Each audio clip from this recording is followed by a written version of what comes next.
How to turn on get notifications within Discord on Discord application. Hello guys, today I will show you how to do this.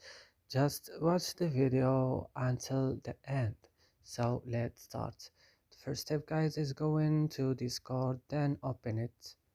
And when Discord is opening, as you see, we'll find here home. You just go here on your profile, then click. After this you will go here, and it's a long list. You will just go down to notification here and click. Then you will turn on the first option, get notifications within Discord. You just click like this, and that's it. It will work video. That's it guys. I hope this video is helpful for you. Don't forget to like, subscribe to our channel. See you next video.